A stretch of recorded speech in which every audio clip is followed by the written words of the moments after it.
Expectation. It's the devil. The same devil that's in the details.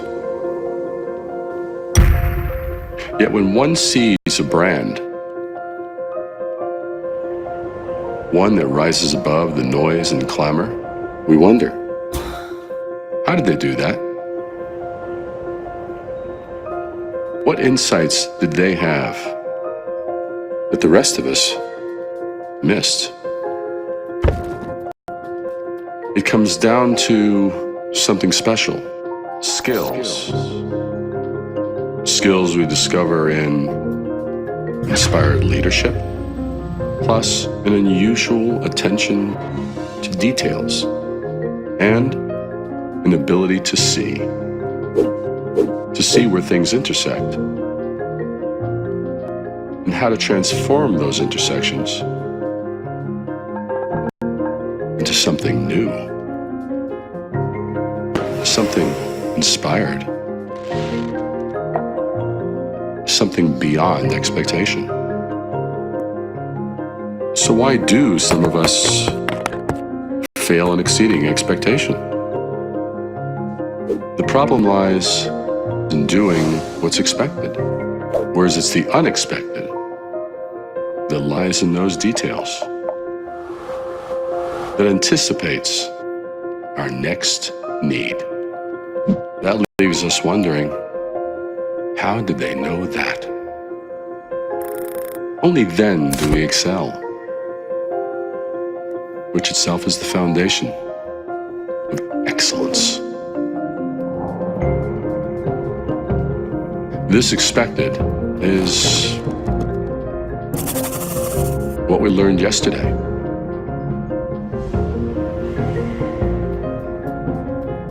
Yet it's the unexpected that gives each of us and our brands our tomorrow.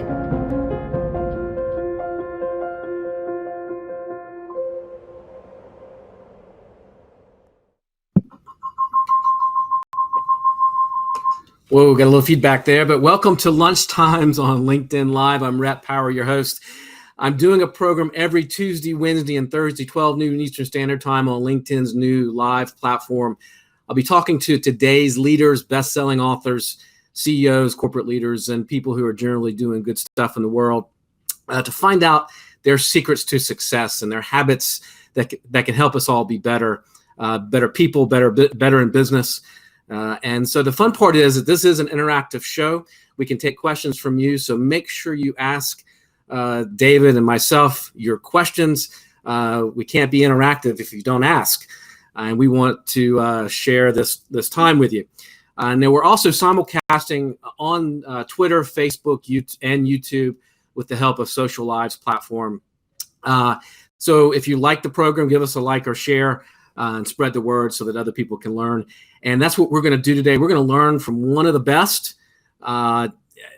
David is, what can you say? He's one of the top branding experts in the world. He's won over 330 something odd awards in the industry for branding, rebrands, design, brand strategy. His book, if you're in the marketing or branding world, it's considered the Bible, and it's called Brand Intervention, 33 Steps to Transform the Brand You Have to the Brand You Need. He's also the author of Defying Gravity, Rising Above the Noise, which I thought was actually pretty good too. He writes for Fast Company and a slew of other publications, and he's worked with some of the biggest names in the business, brands and cities and startups and people like Damon John and Grant Cardone. And he's a I don't know if it's self-proclaimed, David, but it's Chief Gravity Defier. And welcome to the show, David Brier. Absolutely, Rhett. Thank you so much for having me, man. What can I say? Appreciate it. Glad you had me. So I think that you and I had a mutual goal of this being like the best show in the history of the world. And I think we've got David. Yes, I'm here. There we are. Okay, we've had a little sound glitch, but go ahead. I'm sorry. Oh, okay. I was just saying, so thank you very much for having me, first of all. and I think that you and I kind of had the goal that this was going to like be the best episode in the history of the world. I think we had like some small goal like that, something like that, which is awesome. I mean, I love shooting big, going for the stars. I wanted to be an astronaut, so that fits, That's fantastic. Well, hey man, thank you for joining me today. It's a real pleasure. I want to ask you a bunch of questions about the book and about branding and all of that stuff, but I wanted to start out by what is something we don't know about David Brier? Oh God. Well, I'll throw a couple of things that come to mind. One is the fact and this is very funny to me. Now, not everybody knows that I was a fine artist, painter, and an artist when I was in my teens. Okay, didn't know that. So very few people know that. So I even have in our walls in our office, I even have people come in and they're like, "Oh, I love that painting of George Harrison." I said, "Yeah, I did that when I was 16." "Oh, I love that painting." So I was inspired by the fine artists of the great Renaissance era, but of course, my subject matter was the contemporary heroes and of my day, the rock stars, so I have paintings of Ringo Starr and George Harrison and Paul McCartney and Ian Anderson from Jethro Tull. And so these are the classical kind of painting, or was it modern? What was the, you gotta show and tell. All right. I'm going to pull this off the wall just to show you.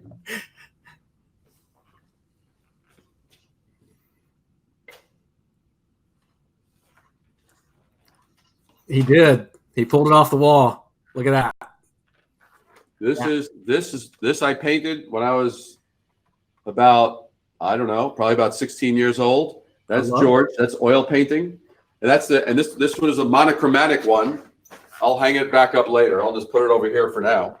But so very few people know that. And funny enough, because I focus so much on branding and building companies and brand messaging and all that kind of stuff, I have actually had people who get this and they say, "You know what? We love what we've read. We want to hire you to actually help us do our rebrand or help us relaunch our brand or whatever." And they say, by the way, so they say, and so when we get past the brand story part, who do you hire for design? I said, "Who do I hire for design? You're looking at who you're hiring for design." It's like the fact that it's like obviously somehow they missed the fact that this is not only, I didn't only write this, I designed this and all the pieces in it and the book itself. I wanted it to be a complete experience. I didn't want it to just be, I mean, look, I know you're a definite avid reader, as am I. One beef of mine when I wrote it was I would find myself reading 250-page, 300-page books that would have, I'd find the 10 pages in there. During this whole thing, I'd find the 10 pages that had the sauce. Right. It was like, that's what I came to get. Right. You could have 10 pages. Yeah. There was either way too much foreplay or there was like, or whatever, but it was kind of like, it's like, give me that. So my whole premise of my book was I wanted to have a fat-free book with like no fluff, zero bullshit. And that was the basic thing. You get your takeaways like that, right? Well, see, people freak out when they see this is how the book is actually designed. Makes you feel like you're you're a fifth grader. You're like, right? Oh yeah. Well, it was very interesting when I was just finalizing it. My daughter, who's a millennial, I said, Kate, and she's also an entrepreneur. I said, "Hey, Katie," I said, "Does this make sense? This part?" I wanted to kind of get like someone who was impartial. I said, "What do you think?" And she read it and she goes, "Oh, I love that." And she goes, "Oh," and then when she looked at the design, so she first read the content. Then when she looked at the design, she goes, "And I love the layout." She goes, "You get me?" I said, "What do you mean I get you?" She goes, "It's like a tweet." And I'm like, "Perfect." That's what I was going for. So yeah, awesome. So it's like it's just bam. It's like it's the chunks. Well, that must be. I mean, that actually makes a lot of connections for me that you're an artist, because I think that's a lot of the essence of that's what branding is, right? It's being able to see, see that thing that's going to connect, that's going to resonate with the people that you're trying to connect with, and that's art, right? It is art, but there's also, see, what's interesting. I always find it fascinating to talk to folks who are really just on the strategic side, because everything becomes extremely mechanical, and it kind of ignores the element of, wait a second, there's a human at the end of this, whether they're in a business setting or a personal setting. So whether it's B2B, B2C, it doesn't matter. There's a human making a decision. There's you and me with our experience. We're looking at something, and it's either connecting to us. And how do we connect? How do I disrupt you in a way that you go, ooh, that was kind of like fun, right? As opposed to action you want. Ooh. Well, yeah. And so to me, that's the element of surprise. It's the element of unpredictability. It's the element of kind of like knowing when to just swerve a little bit that way when you expected me to go that way, and you go, that was fun. I have a whole new view of things that I didn't see before. So so it is using those artistic elements of, it's kind of like a great song. A great song isn't monotone. It doesn't go blonky plonky plonky plonky plonk. It's like, okay, well, enough already. So it gives you a little hook, and it gives you a little this, and it gives you, all of a sudden you have a nice little passage, and you go, wow, that was awesome. That was when they fell in love and they had kids. Right. Well, it evokes emotion, right? Yeah, that's what you're going for. Yeah. What is talk about differentiation a little bit? I struggle with this because one of my first jobs out of college was in this agency, and I was the buyer, right? I was the one that would go and I'd place those ads in the paper and on the TV station and such, and it was simple, right? We could, with our clients, we could do TV, we could do print, and we could do, radio, and maybe a billboard here and there or something if it was a political campaign, whatever it was. So you were just on you're on the buying side. You weren't producing any of the content or any of the. I ended up doing all of it in the years or so that I spent there. So I got started in that department and got to, it was a small agency, so I got my hand in all kinds of stuff. Yep. But it was simple. Yeah. When this was 30 years, I'm gonna date myself. It was 30 years ago, 25 years ago, right? Yeah. It is complicated as hell now.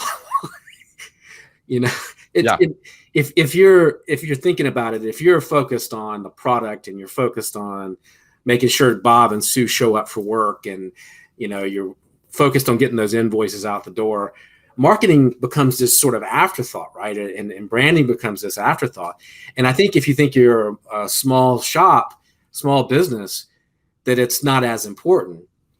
But how do you do it today? How do you differentiate who you are and what you have? And how do you break through all the stuff out, all the noise, like, is what you like to say?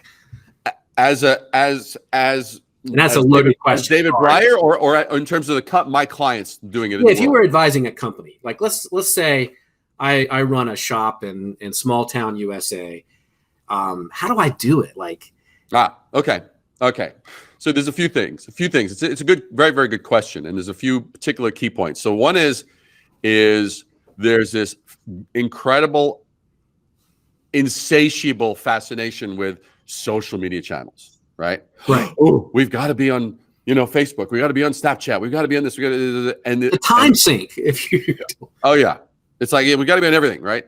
And one of the things that I really get clients to focus on is, I say, look, if you have not worked out what you're saying, if you don't actually have a compelling story, if you don't have a reason and a way and a rhyme that, why are you different? Why should I, your potential customer, give a damn about you and what you're offering me? If you haven't worked that out, all you've done now by jumping onto all of these social channels is you've simply multiplied the speed and efficiency with which you tell the world, we don't know what the freaking hell we're doing. Okay? That's all. So I first get them to separate out. There's channels of communication, and then there's your brand. Your brand comes before the channels of communication. So that's the first thing, to sift out these two things, because they get collapsed. Right. So that's one thing. The other key important point is the factor that you and I, at any given moment, we are one search away from, if we want to find the best hotel, the best sneaker, the best restaurant, the best coffee shop, the best eyeglasses, whatever. We just type it in and we have hundreds, thousands, tens of thousands of options. How am I, as a business, going to stand out in that noise? So one is I need to know who I'm talking to. Am I talking to, like, I mean, I love the conversations where I sometimes I'm initially sitting and talking with the client. So who's your client? They say, well, women. I say, what women? Half the population of the what world. does that mean? What does that even mean? And so I'm like, well, are they older women? Younger women? Are they women who are married? Women who are single? Are they women who like to travel? Are they women who are glued to their computer all day long? Who and what are they? And, and do they have children? All these things. So until you start to isolate who and what you're talking to, it's kind of like a great little analogy that I sometimes will give, and it always hits the point home. You take a father and a son, they go into a showroom, right? And the father's saying, you know what? My kid's turned of age. I'm going to get him his first car. So they see this kind of neat looking, nice entry level it's a nice red car, kind of cool lines, nice shape. The father's looking at this car and he's kicking the wheels and he's figuring what's the safety rating, what's the miles per gallon. The son looking at the same exact vehicle in that same moment with dad, looking at the same car, is thinking to himself, chick magnet. So the thing is, unless you've worked it out, like who you're talking to and why, it doesn't make any difference. And only when you got that and you have a pretty good estimation of your seat point, who they are, what their values are, what's important to them, then you can start to differentiate. Because you asked at the beginning, this whole differentiation thing, the thing that drove me crazy about all the many books, and there's many more that have been written than I've read, because there's over 8,400 books just on branding alone. Forget if you open it to marketing, there's going to be probably 25,000 books. Jeez. But the thing is that literally, if you just on the subject of branding alone, it would take you. I think I did the math, and I think if you end up reading one book a day every day of your life, it would take you 22 years, right? So the thing that happened was, I personally was frustrated because I found little snippets here and there that seemed to make sense, but no one sort of agreed on what this thing of branding was. So in response to the 8,000 plus books on branding, I took it upon myself to define what branding was. And I got it down to 4 words. 4 words. I'm making sure that my hand is in the lens. 4 words. 4 words. 4 words. 4 words. 4 words. 4 words. So we got, oh, here, we'll do it this way. I'll do 2 and you do 2. There we go. There's 4. Yeah, okay. Do a little plus sign in the middle. Yeah, right. Exactly. There we go. Well, yeah, good. all right. So, the art of differentiation. The art of differentiation. That's what branding does. If a brand is using words and it's achieving differentiation, distinction from the other ones in the space, you will be successful in that area. If you do the same thing with design, you do the same thing with color, you do the same thing with imagery, you do the same thing with all those things. And to understand it fully, what's the opposite? What's the antithesis of differentiation? The antithesis is cliches. The antithesis is, we've done it better. We're the better answer. We're the cheaper answer. We'll give you more for less. Great value. Knowledgeable people. Okay. That's excellent customer service. Local. Made in the USA. All that crap. So, I mean, it's like, and I love when people say, and it's a great question. I mean, if you ever want to crack the bubble of euphoric hallucination that can surround a client, you simply have to say, so by the way, you say, so why should I choose you? And then they answer, blah, blah, blah, blah, blah, blah, blah, blah. Say, now, when I actually go to your competition, why do I know they're going to pretty much be telling me the same thing? And how am I supposed to, other than through hiring a psychic, how am I supposed to tell the difference between them and you? What are some good examples? And you've worked with a lot of these companies, and big or small, but what are some good examples of people who've done this really well? That you've worked with? Well, A great one. A great one is one of the best chocolatiers in America is the Legacy Chocolates. Okay. Before anybody else was doing anything, everybody was talking about this and talking about that, and what would your show be if I didn't throw like a well-known brand under the bus, just not only under the bus, but on top of that, I threw carcasses, I just like buried them, so got a tar truck, so Godiva, right? I used to, when I growing up, I used to love Godiva. Now I wouldn't eat Godiva if you held a gun to my head, because Godiva is riding on its legacy of the name and name recognition and the brand. If I literally, or do you dig chocolate, by the way? Yeah. Okay. So do you like really good dark, like good quality dark? Okay. Yeah. So the thing is that I could do a blind test. I could say, hey, try this, and give you one of the most amazing dark chocolate truffles you've ever had, period. I mean, forget it. You'll feel like a teenager with imbalanced hormones all over again. It'll be awesome. I'm on my way out to New York. and then I would literally give you a Godiva, like truffle, and it would literally taste like chemicals. The ingredients they use, the sweeteners they use, the oil, the fats that they use, they are not. It's terrible. And so, sorry, Godiva, but hey, look. Sorry.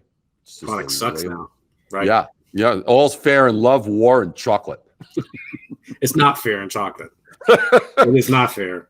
But the thing is what happened was when they came to me, I did a number of different things with regard to blowing up their brand. But one of the things was, it was before people started to get into percentages. We broke out and categorized their truffles by percentages, and they were like 37% cacao, and then 86% cacao, and then we literally had a 99% cacao. Now the interesting thing, I could challenge you, it will be the smoothest dark chocolate, 99% chocolate you've ever eaten. What they do, they have a way of tempering it. They have it down to an art and a science. It's unbelievable. But part of the whole story with them, it was a balance of fun and spunk. And one of the points of difference, here's a great example of differentiation in action. Everybody, now having done work for Estee Lauder and Revlon and knowing what the cosmetic world was, the whole cosmetic world has a mantra. The mantra is, let's communicate, let's have an aura of everything but communicate nothing. It's very zen, very zen. And so what happens is I was seeing all of these competing chocolatiers. They were applying this sort of thing of, let's have an aura, let's have texture, let's make sure the paper is cool and it's embossed and it's got this and it's got that and it's tactile. And does it communicate anything? No. Does it look sexy? Sure. Yeah. But now all of a sudden, when everybody starts looking sexy, everybody starts looking vanilla at the same time. Right. That's the key point. So you got to have enough of a span of looking. So what I did on the total opposite side, took the box. And I was observing this other thing happening at the same time. Foodies love information. Foodies were like falling in love with the Food Network. Foodies were falling in love with chefs who taught them, if you just do this, all of a sudden your steak will taste so much better, right? And it's like they go, all of a sudden you can start talking French. Oui, I love that, right? And so I flooded it with all kinds of amazing bits of chocolate trivia. How do you tell good chocolate from cheap chocolate? Is chocolate actually food, or is it actually a snack? Different little things, fun little tidbits that if you were at a dinner party, you'd go, by the way, did you know? And literally what happened with the differentiation of design, differentiation of packaging approach, differentiation of materials, differentiation. We did a soft launch. By soft launch, I mean the back of their counter in their boutique shop was the only place these boxes came. There were no new hours, no new flavors, no new prices, no new anything, no new sexy people with plunging necklines, zero, right? Right. And what happens is at the end of the month, I go to the owner and I say, how'd it go? He goes, sales of truffles tripled, 300%. And this was just based on the same traffic of people that had been walking in who were leaving that on the table previously. Wow. That's what can happen. That's stunning, actually. Yeah. Huh. Yeah. Yeah. That was the point at which I went, holy shit. I knew that I could design. I knew I could make stuff look better. I knew I could make it sound better. I knew I could frame it better. But this was like, holy shit, Batman. This was a moment. This is just making connection. This is connecting people with the story, right? And the making it interesting, right? Teaching them something. Well, there is that, but what's fascinating too is you look at this, the greatest brands that you and I know of and respect in the world are not built on a product or service. They're built on values. And I don't mean values of the culture of the organization and such like that. I'm talking about the values of you and me, the consumer. Okay. So, Nike. It wasn't built by a capitalist who says, I think sneakers are the future. No, it was like they were sports enthusiasts who were like, hey, this is kind of cool. How good can a sneaker get? How good can sports gear get? Yeah. And so it's built from those values. Those originators embodied and had the passion of those values as part of their own DNA. So it was coming from that place of those values that already was existing by others who shared those values out in the world. Same thing with Steve Jobs with regard to Apple. It's like he was all about user experience, right? He was all about that thing. How do I like it? I'm a user. I'm a user. How do I like it? How do I like it to create things? How do I like it to incorporate? How do I like a computer that demands that I have to think like a computer to use it? Or do I like a computer that actually it thinks more like me? Right. And so, right. So that's what I mean by that's what I mean by those values. What is, going back to sort of, if you're a startup or a company now, do you do this on your own? Do you help try to figure this out on your own? Do you bring somebody in? If you're advising company, I know you work with a lot of companies and have seen all kinds of different things here. Yeah. But do you do it on your own? And if you do bring somebody on, what do you look for in that person to help? Sure. What questions do you ask, I guess? Totally. So the rarity is that someone can do it on their own. That's a rarity because they're usually too close to it. Okay. They're too close to it, either in perspective, or they're too close to it, such as, my baby can't be ugly. No, yes, your baby can be ugly. And not only is your baby ugly, but your baby's smelly. You know what I mean? It's like... It is what it is, right? So the thing is you have to, so the perspective is very, very important. Detached, I almost call it like detached passion. You need to have the passion, but you need to be able to detach yourself, say, okay, I think this is awesome. Mm-hmm. Does it resonate with others? Or is it just my kind of cool thing that just does me, right? So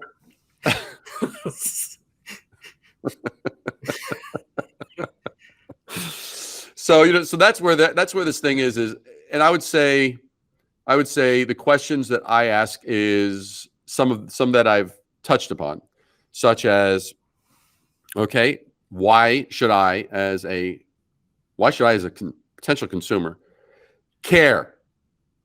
Are you just a very, very critical thing that I will always discuss with a company?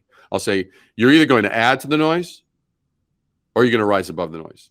If you're the same as everyone else, now you're just going, okay, can I outbid them on pay-per-click? Can I pay enough more for shelving, shelf where I am on the shelf? Right. Whatever. Can I advertise more? Can I shout more? The same stupid stuff that everyone else is shouting, so someone will hear me. Louder. So that's the thing. So I have a number of those. It's like parting of the sky questions, so that we kind of go, and I'm always for bringing a company in that gives a damn about being willing to disrupt, because you're going to have to disrupt to a certain degree. How you're going to have to disrupt enough, and the question really becomes, how much disruption do you need to get into to actually be heard? Right. right? It's not a matter of sometimes like, well, that didn't work. Well, you didn't go for, we said to go to 10, and you said as far as like disruption or concept or whatever, and you said, well, how about we try 2 and let's see if we get 20% of the result of 10. No, that's a totally different beast. That's not 20%. It's not a mathematical equation. So it's those kinds of things that become important to get their wits around. And so what's going to move the dial? What's going to make me care? What is going to, here's a great one. I love this one. This used to, I've been doing this for 40, this year. Next year will be 40 years that I've been doing this, right? Mm-hmm. And what happens is this. My first 18 years or so of being in the business, occasionally I would be asked, they'd say, so have you done anything in our industry? And that would throw me off. I'd be like, oh, no, I haven't. I'd get like freaked. I mean, it was like, damn it. Question again. It killed me. It killed me. I mean, I think for about 18 years, I'd never had a great answer. And then I realized, then I started to do enough projects. Maybe it was 15 years. Maybe done enough projects that they were, I'd never done that industry before, and that was successful. I never did. So if that's the case, then what is it? Having prior experience in an industry that makes it successful, or is it actually understanding the principles of why branding works? That was a breakthrough point. Great. What's that? Great answer. Yeah. And the thing that I basically now know is that when people say, have you done anything in our industry before? I say, absolutely not. And I frankly consider that one of my best actual assets, and why I'm actually going to be charging you what I'm going to be charging you. Because I come in, because I actually was working with a particular educational institution. They had a choice between my firm and another firm. The other firm had a lot of experience in the educational space. I had very little, maybe 1 or 2 projects, but I had a lot more breadth in what creating brand. And they were like, well, we're really on the fence about this. And I'll say, look, I said, you have to make your own decision, and I'm not going to stand in the way. You have to make a decision that you're comfortable with. I said, the one thing I will say, though, is that I don't come in with a cookie cutter solution that basically we've done it for all these other institutions. We can now apply it to you, and you're going to kind of blend in. Because my entire philosophy is, right, my job here is to differentiate you, not to apply a template to you that's worked before for other educational institutions. Which is exactly. So how am I going to get you to stand apart? Yeah. And they assigned the project to us. That's not a surprise. That's a yeah. So I want to get to the book, as you know, and I'm also going to implore people, hey, if you're online, ask us questions. This is interactive. I'm looking at the feed right now, and we need some questions. Yeah. Hey guys. Some of my peeps. It's like, look, man, you saw the announcement earlier. You saw, you were all like, sharing it, peeping it. This is awesome. It's like, now's your chance. You got me like on an open fire pit. I'm being roasted here, man. This is fire grilled Brier. It's like, you don't get this for free ever.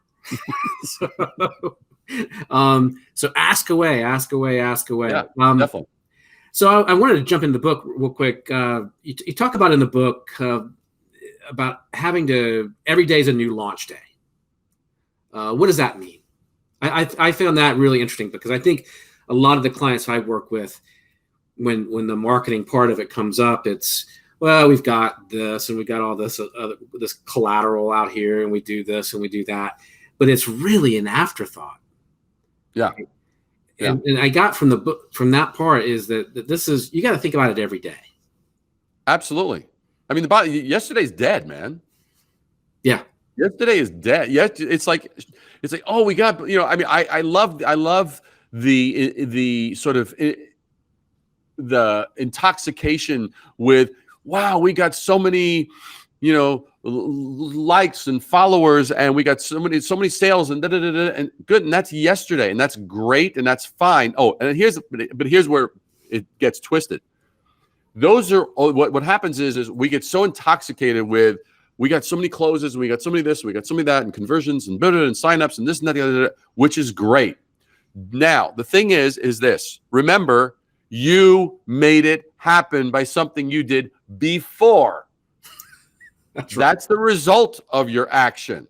That's not the reason for you feeling wonderful and now being so happy and proud of yourself. You did something to make that happen. Today's a new day. This week's a new week. This quarter's a new quarter. The whole deal. It's like, what do we do? Nothing is standing still. Competitors are not standing still. Cultural changes are not standing still. Needs, shifts, nothing is standing still. So we need to be consistently paying attention. We need to be consistently engrossed, attentive, observant.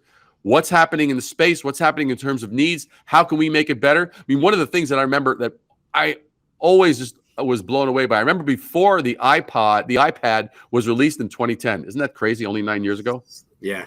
2010. Phenomenal. So 2010. So before it was released, after it was released, this was kind of like revealed. Steve Jobs in the sort of development process, once they were completed, the iPad, he goes, good. Now show me number 2 and number 3. He was already ready to literally make his own creation obsolete because you know what? If he didn't, someone else would. Yep. And that was his genius. Yeah. So it's always just facing the fact that, hey, look, we could be obsolete tomorrow. What are we doing proactively right now? Paying attention to all the various things, the people, cultures, changes, competition, needs, changes in technology. What are we doing moment to moment to moment to moment, being frequently almost to the point of obsessed?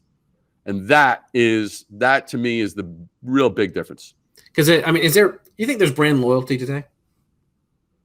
Yes, but here's the interesting thing. For those that are listening, for those of the millions of people around the world who are listening to this particular this episode, the interesting thing, I love companies that are like, hey, we'll lower our price. Now, here's the ugly truth for those that think that price is going to drive something. You know what? When someone is buying you for your lower price, they don't have loyalty to your brand. They have loyalty to your low price. And if someone tomorrow comes along and offers it for 3 cents cheaper, who are they going to be loyal to? They're loyal to the price, not your brand. That's the ugly truth. And so, and it's the same reason why some companies, they just ride in this element of complacency. Why did Sears go out of business? Why did Toys R Us go out of business? Why did Blockbuster? Why did Blockbuster go out of business? And why did Netflix be so smart in their navigation? Because Netflix, not everybody knows Netflix. They were a freaking DVD delivery service. And now they're the number one producer of TV programming content in the world. They outdo Disney. They outdo everyone. And he had the vision. He had the vision to go digital way before that. He was just trying to put Blockbuster out of business, I think. But but you look at it and you go, but here's the other thing. Not everybody knows this, but what was Sears in its day? Sears was the Amazon of its time.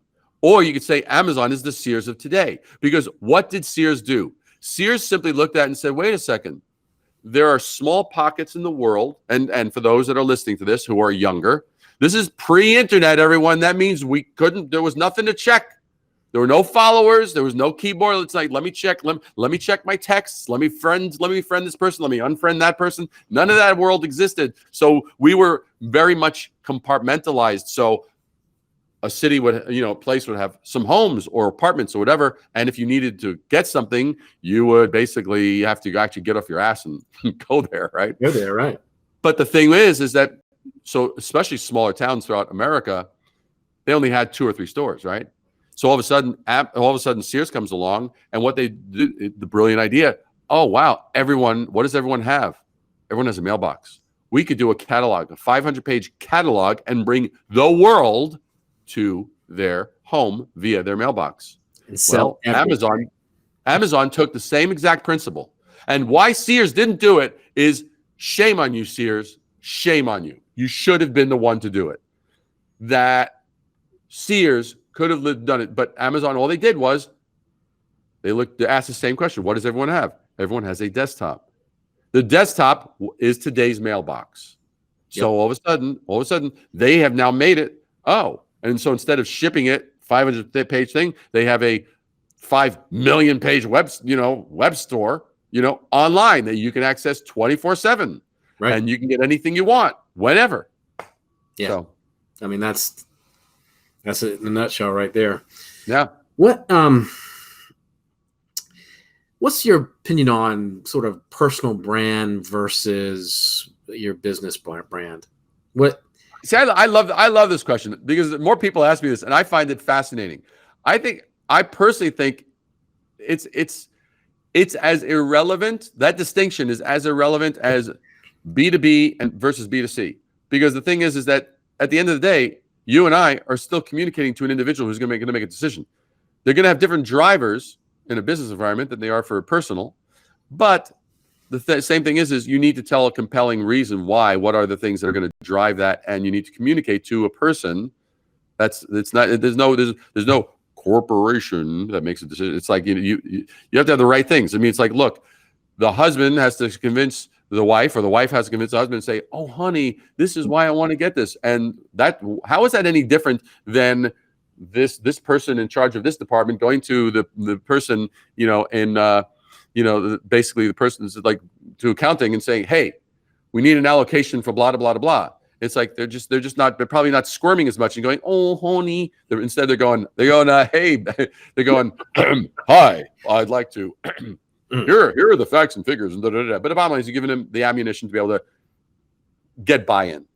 But the personal branding and the versus corporate brand, bottom line is to me, stories are like air. We all seem to respond to a story. We seem, to a little journey, to something that humanizes something, that takes us somewhere. I've seen lousy personal brands, and the reason that they're lousy is because they're too clinical and they're not human enough. Mm-hmm. And I've seen the same thing on the corporate side, where you have a product or a service. Because I've branded people, products, services, cities, cultural tours, nonprofits. I'm like global and regional and local. And at the end of the day, we're ultimately dealing with, is this something that successfully differentiates this from the other things that they are? Am I using stories to help elevate that distinction? And it works as much for people as it does for products or services. I mean, Lady Gaga, I think that she is this generation's answer just to what Madonna was in the 80s. Right. That sort of degree of like outrageousness, but yet you can't take your eyes off of her. Right. Yeah. I mean, she was the one that showed up at that one awards festival covered in raw meat. Remember that one? It was a dress made out of raw meat. I remember. And I don't follow pop culture, and I remember. Yeah. And you're like, oh my God, so she goes enough outrageous, and now she's become, and I always find it fascinating. I mean, she got enough eyeballs on her, so whatever she did, it garnered attention. And I just think that's, I mean, David Bowie was also outrageous, and Andy Warhol was outrageous, yeah. Right? I mean, look, I mean, even Famous Amos. I mean, you remember Famous Amos, the cookies. Oh yeah. So so Famous Amos. I mean, what was it? I mean, it was a cookie. But you had this tall black, I believe he was Jamaican, wasn't he? Yeah. Yep. And so you had this tall black guy with a hat, and so it's like all of a sudden, what was it? It was an element of differentiation. When you can take disparate components and bring them together, it will have a level of success. And if you do it well and you show the relevancy and you have enough continuity and you have enough value and you have enough takeaways, you gotta have takeaways. And if you have the good takeaways, it will work for a personal brand and it will work for a corporate brand. That's a great answer. That's what I was thinking you might say. That's why you are. By the way, I have to ask, how come this isn't called Power Lunch? I mean, come on. Oh my God. I was trying to be clever. Here's the thing. This came up really fast, right? I get this email that I've got this platform on LinkedIn Live. Only 100 people or so have it. Right. And I was trying to throw it together, but that's freaking brilliant. I was trying to LinkedIn lunch. I was trying to, do something with that, but that's brilliant. Any other advice for the show while we're at it? You can send me the bill later. Very good. All right, maybe we'll rebrand. I'm only about 9 shows in, so I can do that. There you go. So what is I know we're going a little long, and just tell me to stop whenever if you need to go. You talk about inclusion, not inclusion, or you have to begin movements with inclusion, not inclusion. What does that mean? Oh, you mean not exclusion? Not exclusion, yeah. Right. So I have a little trouble with the English language. Sorry. Well, look, in X, whatever, it's all exchange. It's interchangeable. So the thing is the important thing with that is when some brands, when they're looking at, we need to be disruptive, we need to shake things up, we want to introduce something new, blah, blah, blah, blah. Some will approach it in a way that's a little exclusive. It's like, it's not, they're taking it beyond the point of workability to basically, you could say, look, we've introduced something that is I'll give you a context. So let's say you were doing something that was introducing a new microphone. Okay. So let's say it was a new microphone, and you could say, look, here's the deal. All existing microphone manufacturers are assholes. They're schmucks. They're idiots. They're engineering buffoons. We hate them. They suck. Right? Okay. Now that'll be a little divisive, right? Maybe the wrong approach, but okay. Now that's and that's why we're now launching blah blah blah blah blah. Right? It's like, okay, that's one way to spin it. Another way to spin it is say, you know what? After listening to music and podcasts for the last 15 years, we found that the quality of the recording really made an enormous difference in how much we were able to really immerse ourselves in what we were listening to and enjoying.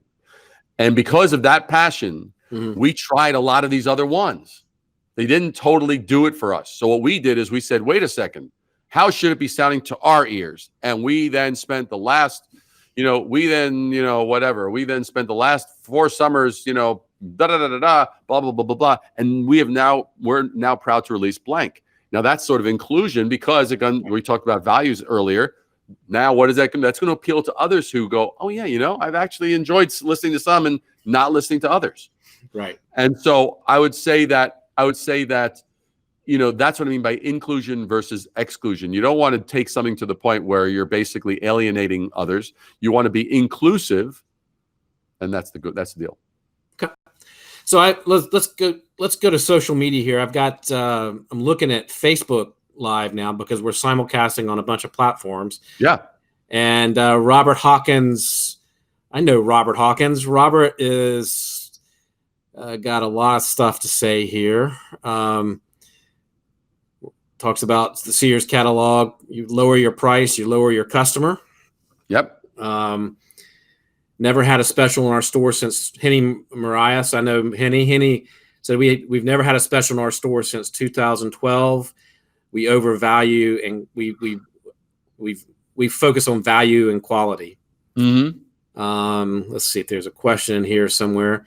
Edison sold cement homes in the Sears catalog. Yeah. Gallo Wine sold a ton of cheap wine mixed with soda by branding 2 imaginary guys, Bartles and James. That I remember that. Yep, Bartles and James, legendary. All right, let's see. Anything on Twitter? Let's see anything. A bunch of comments, but all right. Let's see. We've got anything here on LinkedIn? Just comments.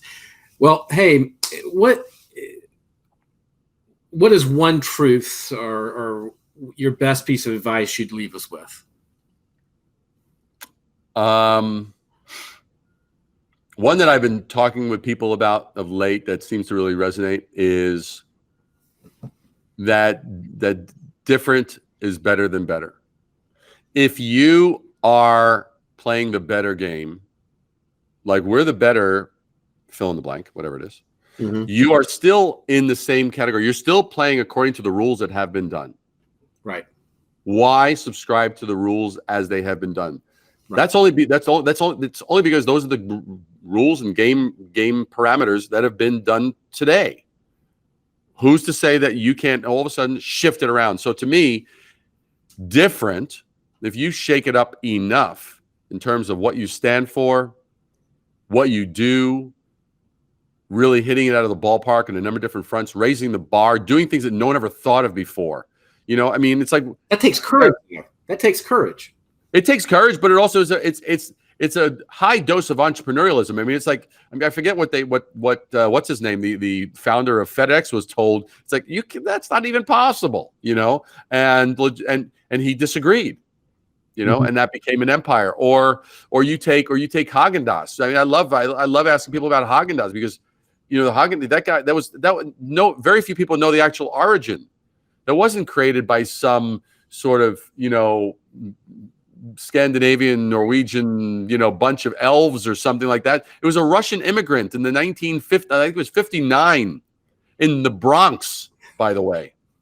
And the guy was about to go out of business, and he basically, as a last-ditch effort, let me name it something exotic and double the price of what everyone else is actually is buying or selling it for. People, first of all, he couldn't keep it on the shelves. Second of all, people were convinced that he changed the recipes, that it tasted better. He's like, no, I didn't. And just because he had a freaking Haagen-Dazs with the umlaut, with the two dots over the A. And, you know, I mean, well, look, I mean, we know, having been around the block, we know what a well-placed umlaut can do. And so. Fair enough, right? But anyway, that's so to me, it's like he shifted it up, or he basically became almost a new category of the thing. So to me, different is better than better. And don't try the better game. You're never going to out-feature. I mean, of course, you have to have valid features and you got to be on the playing field. But if you think that is the only thing, we're going to out-feature. Oh, well, they do it. They have a 5-year warranty. 5-year warranty. We're going to do a 10-year warranty. And they have this and they have that. You know, it's like, come on. What can you? That's lazy, actually. Yeah. See, that's almost like who's dictating your marketing plan? Your competition is, because all you're doing is you're looking at what they did, and now you're looking at how you can respond to it, rather than going, wait a second, let's step back. And so different is better than better. I think that alone is a powerful, powerful thing. If people really got an understanding of that, because I can challenge any one of the individuals that are listening to this on the different channels, that you look at the last choices you made in products or services that you bought. There was something different of that thing. Yeah, it may have been a feature, it may have been a this, it may have been a that, but it usually is a combination, a little bit of a snowball effect, an accumulation of things that almost to the point where it shifts it in its category, shifts it in the needs that it's actually satisfying, and changes the game. That is the way to win. Wise words, man. Wise words. Hey, you know, everyone, this is Lunchtimes on LinkedIn Live, soon to maybe be rebranded. And if you want us to come to your event and bring it live to the world, particularly on LinkedIn, get in touch. I think this is a great opportunity now that this platform is here for us to come and be part of your event. And also, David, how can people get in touch? I know that there's a free ebook on your site. I know that you speak a lot. You're there to help companies do their thing. Absolutely. How can they find you? I know it's riseabovethenoise.com. Rising. Noise, yep. It's Rising Above the Noise, RISING. So that they can definitely go to risingabovethenoise.com, and definitely you'll see the free ebook there, and so that'll subscribe you to the blog post. You'll get the weekly blog posts and stuff like that. Definitely hit me up on LinkedIn here. I mean, this LinkedIn is really kind of in an exploding phase in its growth. Right. If you haven't gotten this book right here, get it. Get it. This belongs in your library right there. Exactly. This belongs right here in your library. Seriously, this is, Damon John. Okay, Damon John from Shark Tank. He wrote the forward to it. Grant Cardone says I'm a freaking genius. Ted Rubin, my buddy, also. Basically, this is 30 years I will guarantee. If this does not actually save you at least 2 years to 4 years off of like stupid mistakes, you let me know. I'll buy it back for you. Okay, that's how confident I am. From do that.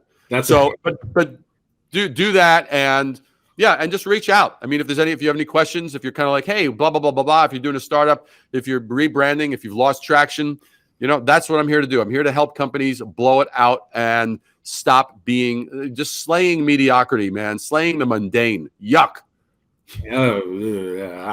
And you bring up a good point. Even if you catch this not live, you watch it after it's posted, still put a comment or a question on LinkedIn.